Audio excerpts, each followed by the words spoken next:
Welcome to the Coin Club, a podcast brought to you by the Seven House Coins, Currency, Bullion, where we discuss everything related to numismatics. I'm glad to have you along with me for my journey and excited to share with you the very best of numismatics.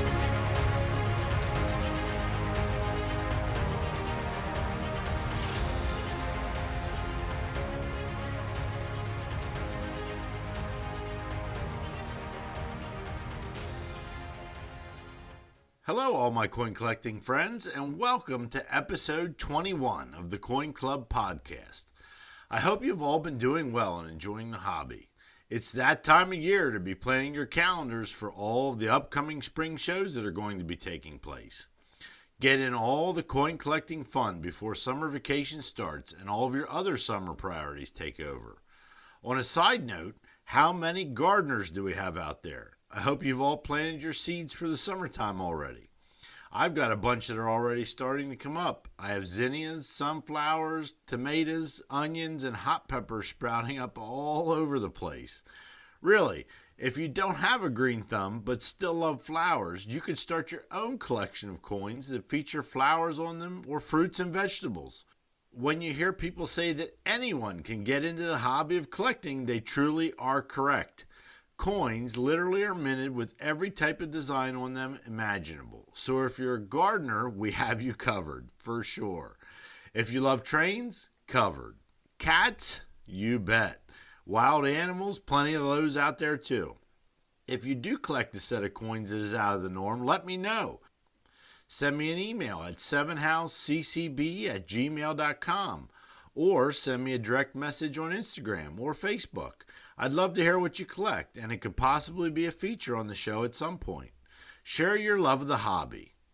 Well, folks, we're going to have a bunch of things for your listening enjoyment on this episode. Of course, you'll get a good dose of the news, the World Coin Spotlight, some roll hunting tips and reminders, and with all the conflict going around in the world, we're going to feature the United States Mint and the role it played in World War II coinage. All right, folks. Thanks for tuning in. Let's get on with the show. In the world of news, my favorite coin show's coming up. That's right, the Baltimore Whitman Expo will be held on March 31st to April 2nd at the Baltimore Convention Center. This will be the 44th year of the show. Hours for public admission are Thursday noon to 6, Friday 10 to 6, and Saturday 10 to 5. If you're heading to the show but unsure where to park, send me a message and I'll be sure to help you out. Would love to meet up with some of the show fans while I'm down there as well. If you're a fan of Latin American coins, you want to head on over to Heritage Auctions.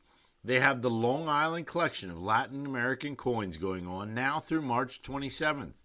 It is a collection of scarce issues of Spain, Portugal, and their respective New World colonies spanning over 600 years. Check it out at www.coins.ha.com. Another highlight from the Heritage site was from their Long Beach Expo signature U.S. coins auction. An 1879 flowing hair Stella sold for a whopping $184,500. If you have a membership to PCGS, their March-April Rare Coin Market Report is out. It features a lot of eye-catching articles to pique your interests. Patience and strategy are needed to build a first-rate collection. Chase your dreams. Secrets of valuing U.S. coins from the PCGS Price Guide team. A collector spotlight on Kim Goldminer. A coin that personifies the new rare gold market and their coin of the issue. Early large cents face off at PCGS Set Registry Exhibition. Another great article they just put out on their site relates to a topic we just spoke about on the podcast. Eisenhower dollars. The article is, why weren't 1973 Eisenhower dollars minted for circulation? If you want to check this out amongst their other great offerings, head on over to their website, www.pcgs.com/news. My favorite world mint is in the news with an exciting new offering which has a very important relation to recent news. I'd love to share it now, however you'll have to wait until we hit the World Coin Spotlight, as this will be the feature on that spot. The United States Mint sent out an email to all of its subscribers on March 4th to let you know that the enrollment to the American Women Quarters program is being set at a record pace for them. The American Women Quarters proof set has less than 5,000 spots left, and the silver proof set is less than 24,000 remaining. If you're interested in either of these sets, you better get on over there and check them out before they're only available in the secondary market. They also have a great article on their website in the news section on the history of women on coins. Recent releases from the U.S. Mint. On March 17th, they saw the release of the American Gold Eagle coins, a proof 4-coin set, the 1 half-ounce gold proof coin, the 1-ounce gold proof coin, the 1/4 ounce gold proof coin, and the 1/10 ounce gold proof coin. On March 22nd, you will be able to get the Dr. Sally Ride 2022 American Rolls and Bags, and on March 24th, we will see the release of the National Purple Heart Hall of Honor colorized silver dollar. A big news release from the Mint involves the 2022 Morgan and Peace dollars. They will forgo the production and sales of them in the calendar year of 2022. It is due to the global pandemic's impact upon the availability of silver blanks from the Mint suppliers. Deputy Director Ventris C. Gibson said that we'll be required to make business decisions like this until the supply chain for silver blanks recovers from the disruptions caused by the COVID-19 pandemic. I want to ensure that our customers know that the modern renditions of the historic Morgan and Peace dollars will continue next year. Our goal is straightforward: to give our loyal customers the products they want and the service they deserve. I've seemed to left out my favorite numismatic publication in the news recently. Numismatic News has an article out on Croatia adopting the euro and how it will affect their country and the path that will lead it to the new currency. They always have a ton of great articles, price guides, and numismatic information to keep you busy for hours. No paid promotion here, folks. I just really love their content. You can get a yearly subscription, which is 36 issues in either print, online, or both, for only $29.99. Heck, if you're already a subscriber, you know what a great deal this is, so give it as a gift to someone you love or a friend in the hobby. Just a little reminder about the American Numismatic Association's Coin for A's program. Head on over to the website, www.money.org, for more information. If you get 3 or more A's on your report card, the ANA will send you a free coin along with a 1-year electronic membership to the ANA. Even if your children are not big into collecting, this could jumpstart it to get them there. Send it in, get them hooked on the hobby that we love so dear. The ANA also just released some news about their National Money Show and their World's Fair of Money. For 3 years, Great Collections will be the official auctioneer for these two shows. Kim Kirk, the executive director of the ANA, said that this new relationship will be a plus for the association, collectors, dealers, and our shows. Okay, friends, for the World Coin Spotlight today, we're heading on over to my favorite world mint, La Monnaie de Paris. It is just about the most modern design coin that you can get your hands on, and it is of great importance to the world and what is going on in it at the moment. The Paris Mint has released the Solidarity with Ukraine mini medal. I'm going to read the description straight from their website, as I couldn't nearly do it enough justice if I tried to describe it myself. In solidarity with the Ukrainian nation, which is courageously fighting to defend its freedom, Monnaie de Paris is launching a mini medal to support the people suffering from this conflict. For each €10 mini medal purchased, Monnaie de Paris will donate €8 to the Red Cross for the Ukrainian population. This donation aims to provide humanitarian assistance to protect life, dignity, and provide assistance to victims of this armed conflict. On the obverse of this mini medal, we find the Eiffel Tower proudly displaying the two-colored Ukrainian flag. The flag also features the French national motto, Liberté, Égalité, and Fraternité, a motto that resonates beyond our own borders as a collective message of peace and humanism. This mobilization is not limited to the borders of France. It is a collective and community momentum that is symbolized by the stars of the European flag at the foot of the Eiffel Tower. The reverse is a common reverse to the many medals of the Monnaie de Paris, which has the year dated 2022. This coin is made on a planchet of cupro-nickel and is 34 millimeters round and weighs in at 17.7 grams. It is priced at €10.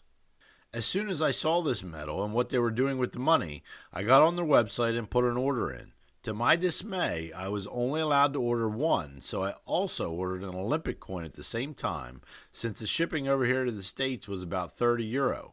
I got on the horn to my friend who lives over there and told him about it. He said, let me order you one. I'm on their website and I'll get a couple for you. I told him, I said, be sure to get one for me, but you can only order one. He laughed and said, no, I can order as many as I wish. Dumbfounded, I got back on their website and yes, the order limit was removed. Long story short, I have 5 more waiting for me the next time I see him. That, friends, is the World Coin Spotlight for this episode of the podcast. If the price tag for shipping is a little too much for you, I encourage you to get together with a couple friends who would like one and go in together to purchase it. It is one more example of how the coin collecting hobby and its people help those in need. Okay, let's be honest. When you're a roll hunter, you're secretly hoping to find something big that you can either add to your collection and show off to all your other error and variety collecting friends, or you're looking for something to flip for a nice profit. Like I've said before, most of the time it's just not going to happen. However, the fun is in the hunt, and you need to be prepared for what to look for. One of the easier to spot items to look for on any denomination is a cud. These form when the die breaks and the metal flows into the break, causing a big glob of metal on the coin. Really easy to spot, and you've heard many people lament that cuds are kings. They really are. They can bring some good money, and they're very easy to spot. The bigger the better when it comes to this. Any denomination, any year, you want to find these when you're hunting. A very modern coin to be looking for is the 2022 Maya Angelou Washington quarter that they're calling a Drooling George coin. This one has an interior die chip on the corner of the mouth of George Washington. Another very easy one to spot while you're looking. This same coin on the reverse has a die gouge to be on the lookout for. They call it bird carrying twig. You can't miss it. The 2021 Philadelphia minted Lincoln cent sports an error to be on the lookout for as well. This one is still bringing in hundreds of dollars per fine. There is a massive die crack that runs from the right obverse of the coin, just above the date, and through Lincoln to the edge of the bottom left of the obverse. In later stages of this die failure, you will see a massive part of the date and the bottom of Lincoln disappear. There have been many different stages to this die found, and they still garner a lot of money. The 2021 Washington crossing the Delaware quarter has a die chip on the reverse to be on the lookout for, right on top of old George's hat. It can range from small to quite large, and the larger it is, the more money that it brings. Lastly, don't forget about the 2021 Tuskegee Airman quarter error. On the reverse of this coin, there is a struck-through error on the top of the building that makes it appear as if it is on fire. This one fetches a nice price as well. If you found one of these, I would love to see them. Head on over to Instagram or send me a private message, and last but not least, email me. Now for the main feature of the show. During the 40s, the world was embroiled in a battle for humanity. The battle over evil was taking place on many different world stages and battlegrounds. The U.S. soldiers were fighting the good fight all over the world, and then people back home were supporting them in any way that they could. Lots of us had parents or grandparents who fought in World War II, and we can remember the stories they told about the war, sacrifices they had to make, and tragedies that they faced. Our production factories were at full capacity, cranking out much-needed items for the war. Food, clothing, armored vehicles, tanks, planes, you name it. We had our foot on the pedal and were heading towards victory as fast as we could. The United States Mint was no exception to this, and their facilities were facing labor shortages, equipment shortages, and supply shortages, yet they still came through as not only a production facility that adapted to the United States war effort, They also helped many countries all over the world. Already producing coins for about 4 different countries when Hitler started his terror throughout Europe, the mint started to ramp up coin production for other countries and territories in 1941. French Indochina had us minting their 10-cent and 20-cent pieces. We minted the half-cent, 1-cent, and 2-cent coins for Liberia, a 10-cent and 25-cent piece for Curacao, and the Netherlands East Indies saw a variety of circulation pieces minted in the States as well. 1942 saw a big scale-up on production for foreign countries and territories, and it increased every year through 1944, when at the peak there were 13. The war took its toll on factories all over the world, and minting facilities were no exception. Many foreign governments turned to the United States for help in keeping their monetary system going with production of coinage. Production figures during this time are astounding, considering all of the issues that the mint was facing. However, all of this was done at cost to the foreign countries that required our assistance. That's right, we did it at cost. The year that the mint made coins for the most countries and territories was 1944, when in total 13 were aided by the ability of the U.S. Mint to keep the presses going. Released in a press report by Secretary Morgenthau, it was revealed that some very prominent coinage was being made here to aid the war effort. Melted down shell casings were being used to mint franc coins for the French Committee of Liberation.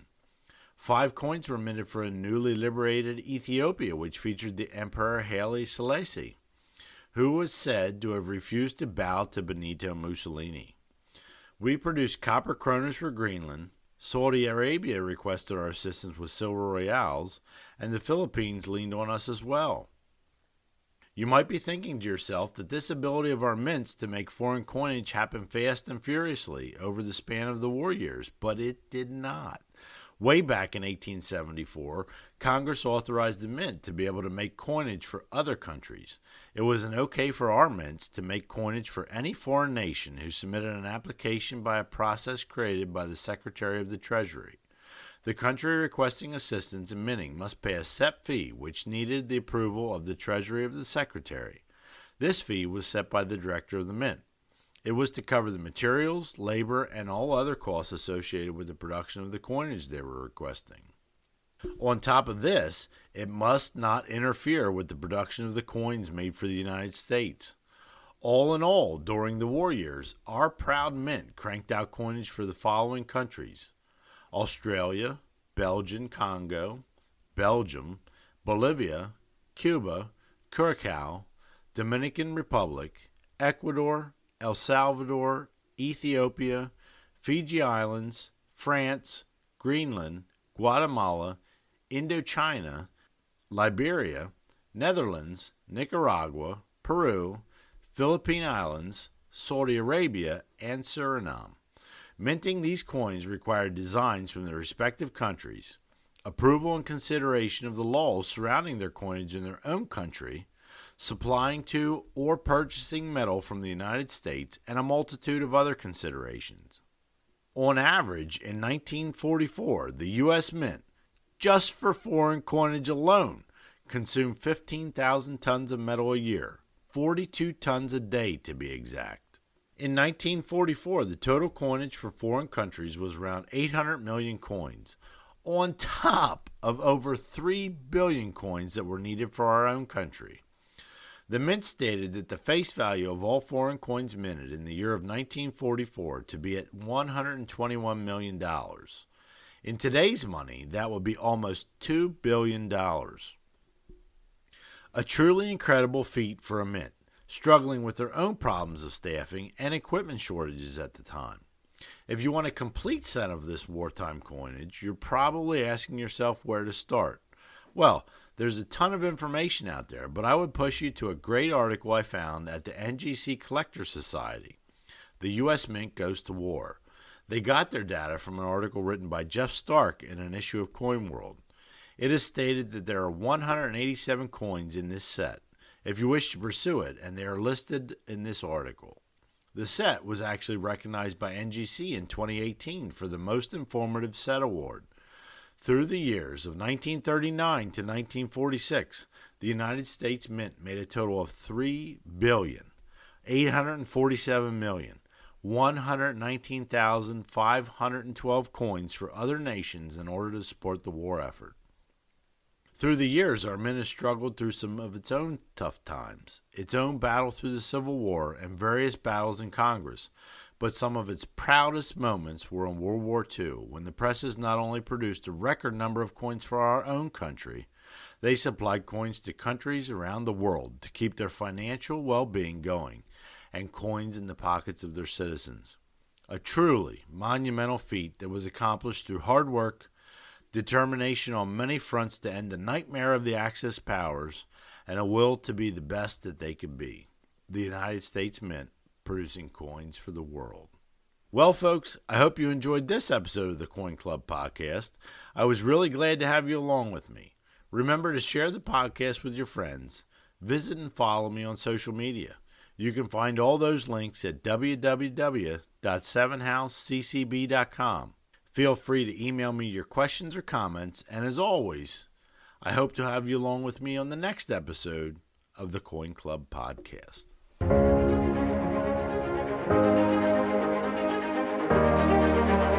Thank you for joining me on this episode of the Coin Club podcast. I had a great time with you today and look forward to sharing with you on the next episode. If you've liked what you've heard, please consider supporting me on Patreon at the Coin Club podcast. Please follow me on social media. I'm on Facebook at the 7 House Coins Currency Bullion and also on Instagram at the same name. You can also go to my website, 7houseccb.com, and give me some feedback on this episode or some suggestions on what you would like to see on future episodes. As always, I'm grateful to all of you for your support and look forward to seeing you the next time on the Coin Club podcast.